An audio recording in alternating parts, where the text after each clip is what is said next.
한국 회사원들이 중동 한복판에서 이란 미사일 60발을 직접 격추시킨 이유 알고 계셨나요? 지금부터 들려드릴 이야기는 정말 할리우드 블록버스터도 울고 갈 만큼 완전 미친 실화거든요. 아니 생각을 해보세요. 평범한 회사원이 출장 갔다가 갑자기 머리 위로 탄도 미사일이 쏟아지는 상황에 처했는데 도망가는 게 아니라 오히려 직접 조준경 잡고 적 미사일을 하나하나 떨어뜨리기 시작했다는 거예요. 이게 무슨 게임도 아니고 현실에서 벌어진 일이라니 정말 소름 돋지 않나요? 최근 아랍에미리트에서 일어난 이 사건은 전 세계 군사 전문가들의 입을 쩍 벌어지게 만들었습니다. 사건의 시작은 이란이 아랍에미리트를 향해 대규모 미사일 공습을 감행하면서부터인데요. 당시 현장에는 우리나라가 개발한 천궁이 방공 시스템이 배치되어 있었어요. 그런데 여기서 반전이 뭐냐면 이 천궁이를 조작한 사람들이 아랍에미리트 군인이 아니라 한국에서 출장 나간 LI 진엑스원 직원들이었다는 거죠. 네, 맞습니다. 군인도 아닌 민간인이 실제 전쟁터에서 적국의 미사일을 쏴 떨어뜨린 겁니다. 이거 진짜 영화로 만들면 대박 날 소재 아닌가요? 이 이야기를 제대로 이해하려면 먼저 천궁이라는 무기 체계가 뭔지부터 알아야 하는데요. 천궁은 우리나라가 자체 개발한 중거리 지대공 미사일 시스템입니다. 쉽게 말하면 하늘에서 날아오는 적의 미사일이나 전투기를 요격하는 방공망이라고 보시면 돼요. 미국의 패트리엇 시스템이랑 비슷한 역할을 하는 건데 가격은 패트리엇의 4분의 1 수준이면서 성능은 동급이거나 오히려 더 뛰어난 부분도 있다는 게 업계의 평가예요.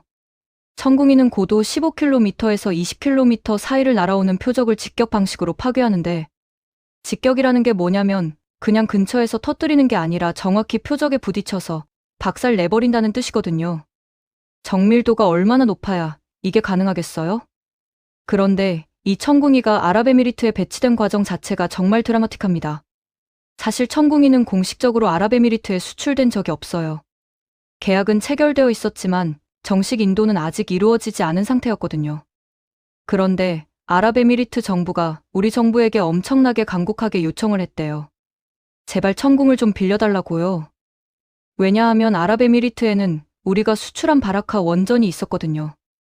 바라카 원전은 한국 원전 기술의 해외 수출 1호로 엄청난 상징성을 가진 곳인데 중동의 지정학적 긴장이 고조되면서 이 원전을 보호할 방공 시스템이 절실했던 겁니다. 우리 정부도 고민이 많았을 거예요. 아직 정식으로 인도되지도 않은 무기를 임대 형식으로 보낸다는 게 쉬운 결정은 아니었을 테니까요. 하지만 결국 파격적인 결단을 내렸습니다. 바라카 원전은 우리의 자산이나 다름없고 만약 여기에 피해라도 생기면 앞으로의 원전 수출은 물론이고 국가 신뢰도 자체가 타격을 받을 수 있으니까요. 그래서 소수의 천궁이 포대를 아랍에미리트에 임시로 배치하기로 결정했고 동시에 LI 진엑스원 기술진들을 현지에 파견해서 아랍에미리트 군인들에게 운용 교육을 시키기로 했어요. 이 모든 게 공식 기록에도 잘 안 남는 조용한 작전이었죠. 현지에 도착한 우리 기술진들은 열심히 교육을 진행하고 있었습니다. 천궁이의 복잡한 레이더, 시스템, 발사 절차, 표적 추적 방법 등을 하나하나 가르치면서 말이죠. 그런데 교육이 한창 진행 중이던 어느 날 갑자기 경보음이 울리기 시작했어요. 이란이 아랍에미리트를 향해 대규모 미사일 공격을 개시한 겁니다. 탄도 미사일과 드론 수십 대가 하늘을 뒤덮으며 날아오는 상황이었죠. 이건 훈련이 아니라 실제 전투 상황이었어요. 이 순간 우리 기술진들 앞에는 두 가지 선택지가 놓여 있었습니다. 첫 번째는 자신들은 안전한 대피소로 피신하고 실전은 교육받던 아랍에미리트 군인들에게 맡기는 것이었어요. 당연히 가장 안전한 선택이죠. 아직 교육도 다 끝나지 않은 상황이니 자신들이 나설 의무는 없었으니까요. 두 번째 선택은 직접 조종관을 잡고 천궁이를 운용해서 미사일을 격추하는 것이었습니다. 하지만 이건 엄청난 리스크를 감수해야 하는 선택이었어요. 민간인이 타국의 전쟁에 개입하는 건 법적으로도 문제가 될 수 있고 무엇보다 목숨을 걸어야 하는 일이었으니까요. 그런데 우리 기술진들은 고민할 시간조차 없었습니다. 미사일은 이미 머리 위로 날아오고 있었고 아직 훈련이 덜 된 현지 군인들에게 맡기기에는 상황이 너무 급박했거든요. 만약 조작 미숙으로 요격에 실패한다면 바라카 원전이 직격탄을 맞을 수도 있고 천궁도 장비 자체가 파괴될 수도 있었어요. 그렇게 되면 한국 방산의 명예에 엄청난 몫을 하게 되는 거죠. 우리 기술진들은 군대를 다녀온 대한민국 남자들 특유의 책임감과 결단력을 발휘했습니다. 우리가 직접 한다. 이 한마디와 함께 조종석에 앉았어요. 그리고 시작된 실전은 그야말로 경이로운 광경이었습니다. 천궁이의 레이더가 하늘을 스캔하면서 적의 탄도 미사일과 드론을 하나하나 포착하기 시작했어요. 우리 기술진들은 침착하게 표적을 지정하고 발사 버튼을 눌렀습니다. 쾅! 천궁이 요격 미사일이 불꽃을 뿜으며 하늘로 치솟았고 몇 초 후 적의 미사일과 정확히 충돌하며 폭발했어요. 한 발, 두 발, 세 발. 요격 미사일은 쉴 새 없이 발사되었고 매번 정확하게 표적을 명중시켰습니다. 당시 준비되어 있던 탄약은 총 64발이었는데 우리 기술진들은 그중 60발 이상을 쏟아부으며 날아오는 모든 위협을 제거하기 시작했어요. 고도 15km에서 20km 사이를 초속, 수 킬로미터로 날아오는 탄도 미사일을 요격한다는 게 얼마나 어려운 일인지 아세요? 이건 100m 밖에서 날아오는 총알을 다른 총알로 맞춰야 하는 수준의 정밀도를 요구하는 작업이거든요. 그런데 우리 기술진들은 그걸 해냈어요. 최종 요격률은 무려 96%였습니다. 100발 중 96발을 맞췄다는 얘기예요. 이게 얼마나 미친 수치냐면 전 세계 어떤 방공 시스템도 실전에서 이런 수치를 기록한 적이 거의 없어요. 더 놀라운 건 천궁이가 탄도 미사일뿐만 아니라 소형 드론까지 동시에 요격했다는 점입니다. 최근 전쟁에서 드론은 정말 골치 아픈 존재거든요. 작고 느리게 날아와서 레이더로 잡기도 어렵고 그렇다고 비싼 미사일로 쏘기에는 비효율적이고요. 그런데 천궁이는 이 드론들까지 전부 추적해서 떨어뜨렸어요. 다층 방호 개념으로 설계된 천궁이의 진가가 완벽하게 발휘된 순간이었죠. 현장에서 이 광경을 지켜본 아랍에미리트 군 관계자들은 입을 다물지 못했다고 합니다. 도대체 저 사람들은 뭐지? 싶었을 거예요. 전투가 끝나고 나서 우리 기술진들은 안도의 한숨을 쉬었지만 동시에 법적 문제에 대한 걱정도 생겼어요. 우리나라 형법에는 사전제라는 게 있거든요. 국가의 공식적인 선전포고나 명령 없이 개인이 외국과의 전투에 참여하는 걸 금지하는 법이에요. 이론적으로는 우리 기술진들이 이 조항에 걸릴 수도 있었던 거죠. 하지만 법률 전문가들은 이번 경우는 문제없다고 입을 모았습니다. 첫째, 이건 양국 정부 간의 공식적인 방산 협력 계약에 근거한 파견이었고, 둘째, 당장 미사일을 막지 않으면 자신들의 생명도 위험한 긴박한 정당방위 상황이었으니까요. 오히려 이런 상황에서 가만히 있었다면 그게 더 이상했을 거예요. 이 사건의 소식이 알려지자 아랍에미리트 정부와 국민들의 반응은 폭발적이었습니다. 한국인들은 대체 무슨 종족이냐는 말이 나올 정도였어요. 민간인이 군인보다 더 용감하게 전선에서 싸우는 모습을 보고 완전히 넋이 나간 거죠. 아랍에미리트에서는 한국인들을 전투 민족이라고 부르기 시작했고, 우리 기술진들에게 파격적인 보상을 준비하고 있다는 소문이 돌았어요. 실제로 아랍에미리트는 얼마 전 공습으로 발이 묶인 외국인 관광객 2만 명의 체류비를 전해 지원하는 통 큰 결정을 내린 적이 있는데 자국을 지켜준 한국 기술진들에게는 그보다 훨씬 더 큰 보답을 할 거라는 게 중론이었습니다. 그런데 이 사건의 진짜 파급력은 따로 있었어요. 바로 천궁이의 실전 데이터가 전 세계에 공개되면서 중동 전역이 발칵 뒤집어진 겁니다. 그동안 천궁이는 종이 위의 스펙으로만 존재했거든요. 아무리 사격장에서 표적을 맞춘다 해도 실제 전쟁에서는 어떻게 작동할지 아무도 몰랐던 거예요. 그런데 이번에 이란이라는 실제 적국의 탄도, 미사일을 상대로 96%라는 경이적인 요격률을 기록하면서 모든 의심이 한순간에 사라졌습니다. 중동 국가들의 반응은 즉각적이었어요. 아랍에미리트는 사건 직후 바로 천궁이 추가 주문을 넣었고 이미 계약을 맺었던 사우디아라비아와 이라크는 빨리 물량을 달라며 아우성치기 시작했어요. 사우디아라비아는 자국의 원유 시설을 보호하기 위해 천궁이의 조기 전력화가 절실하다며 우리 정부를 압박했고, 이라크는 원래 내년 초부터 순차 배치 예정이었던 일정을 앞당겨달라고 요청했습니다. 카타르, 쿠웨이트 같은 다른 중동 국가들도 신규 계약 문의를 쏟아내기 시작했죠. 이게 당연한 게 천궁이의 가격 대비 성능비가 정말 미쳤거든요. 미국의 패트리엇 시스템은 한 대당 가격이 수천억 원을 호가하는데 천궁이는 그 4분의 1 수준이에요. 그런데 성능은 대등하거나 일부 영역에서는 더 뛰어나다는 게 이번에 증명된 거죠. 중동 국가들 입장에서는 안 살 이유가 없는 거예요. 게다가 천궁이는 다층 방호 시스템이라 탄도 미사일부터 드론까지 모두 커버할 수 있잖아요. 이건 그야말로 가성비 끝판왕이었던 겁니다. 아랍에미리트와 양국 정부는 공식적으로 이번 작전에서 다층 방호망의 전체 요격 성공률이 93.5%에 달한다고 발표했어요. 여기에는 천궁이 외에도 다른 방공 시스템들이 포함된 수치인데 전문가들은 천궁이가 이 중 가장 핵심적인 역할을 했다고 분석하고 있습니다. 특히 고고도에서 날아오는 탄도 미사일을 요격하는 건 천궁이의 고유 영역이었으니까요. 이 소식을 듣고 가장 당황한 건 아마 미국이었을 거예요. 그동안 중동 방공 시장을 독점하다시피 했던 패트리엇이 한국산 천궁에게 완전히 밀리기 시작한 거니까요. 물론 패트리엇도 훌륭한 시스템이지만 가격이 너무 비싸다는 게 문제였어요. 중동 국가들도 부자지만 쓸데없이 돈을 낭비하고 싶지는 않잖아요. 같은 성능이면 더 싼 걸 사는 게 당연한 거고, 심지어 일부 영역에서는 천궁이가 더 뛰어나다는 게 입증됐으니 선택은 명확했던 겁니다. 여기서 진짜 무서운 건 우리가 이번에 얻은 실전 데이터예요. 군사 전문가들이 항상 하는 말이 있는데 실전 데이터는 돈으로 살 수 없다는 거거든요.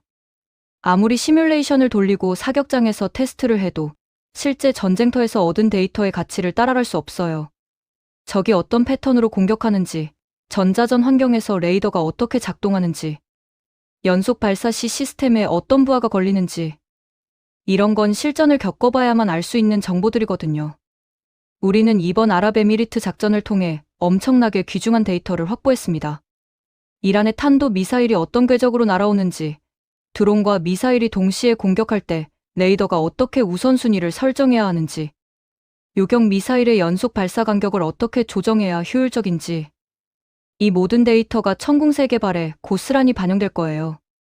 천궁3는 2034년 전력화를 목표로 개발 중인데 요격 범위와 방어 면적이 천궁이보다 몇 배나 더 넓어질 예정이거든요. 이번 실전 데이터 덕분에 개발 속도가 훨씬 빨라질 겁니다.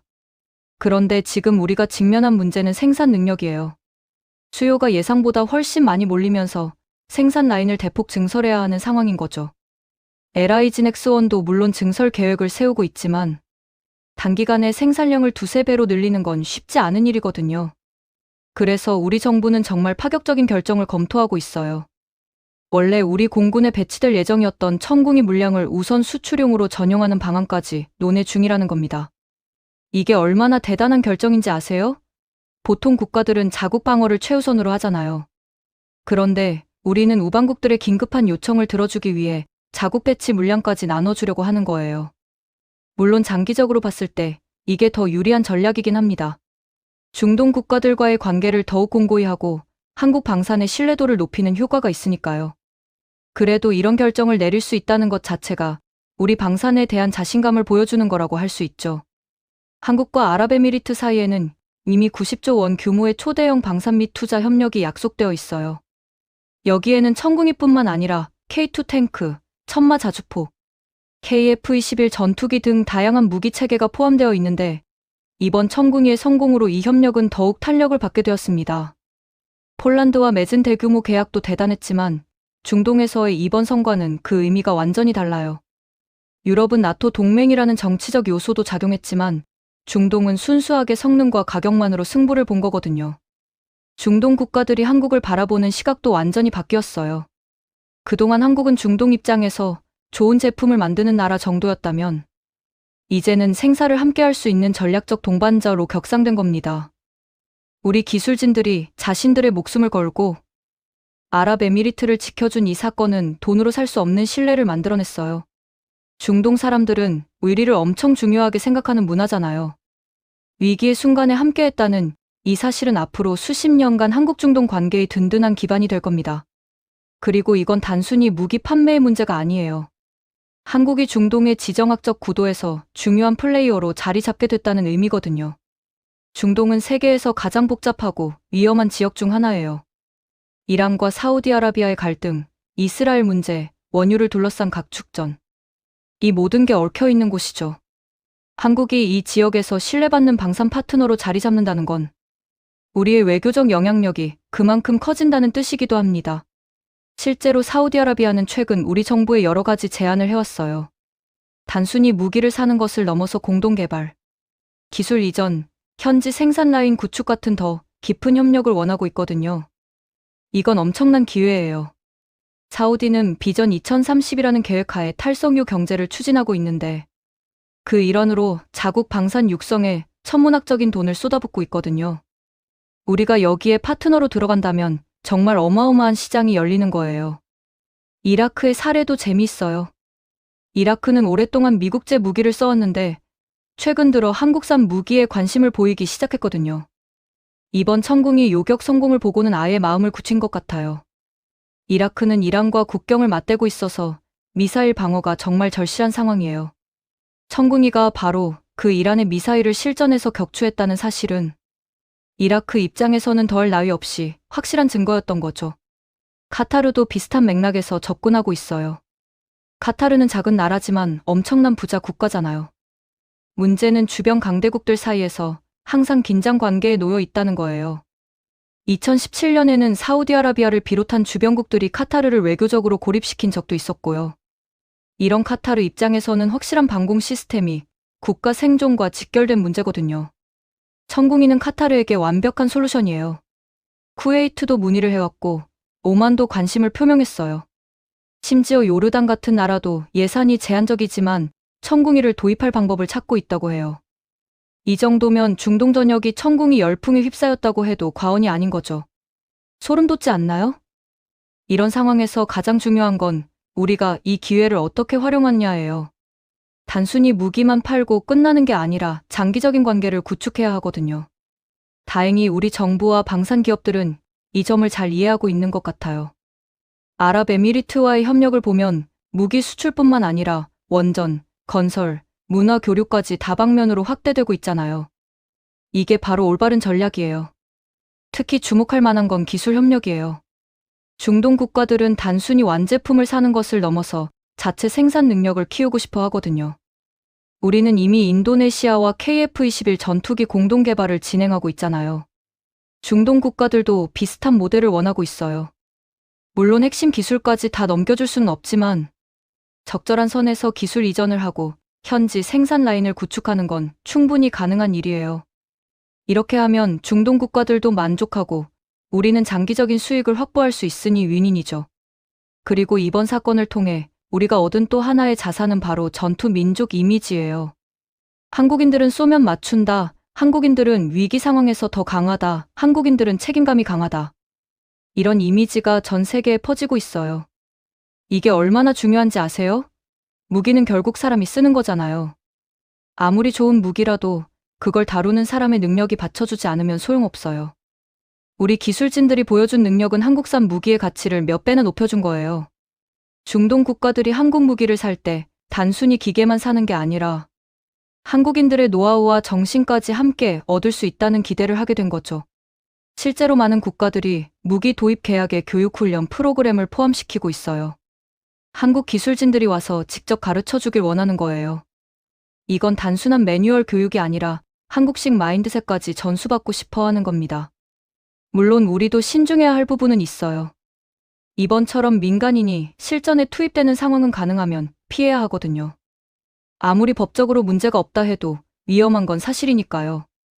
앞으로는 무기를 수출할 때 충분한 교육 기간을 확보하고 현지 군인들이 완전히 숙달된 후에 인도하는 절차를 더 철저히 해야 할 겁니다. 하지만 동시에 긴급 상황에 대한 대비책도 마련해야 해요. 이번처럼 예상치 못한 전투가 발생할 수 있으니까요. 한편으로는 이번 사건이 우리 방산의 마케팅 효과도 엄청났어요. 광고비로 따지면 수천억 원어치가 될 거예요. 전 세계 언론이 이 사건을 다뤘고 군사 전문가들이 앞다투어 천궁이를 분석하고 있거든요. CNN, BBC 같은 주요 외신들도 보도했고 군사 전문 매체들은 더 상세한 기술 분석 기사를 쏟아냈어요. 이런 노출은 돈으로도 살 수 없는 거예요. 특히 유럽 국가들의 관심도 높아지고 있어요. 폴란드에 이어 루마니아, 체코 같은 동유럽 국가들이 문의를 해오고 있거든요. 러시아의 위협을 느끼는 이 나라들에게 천궁이는 매력적인 옵션이에요.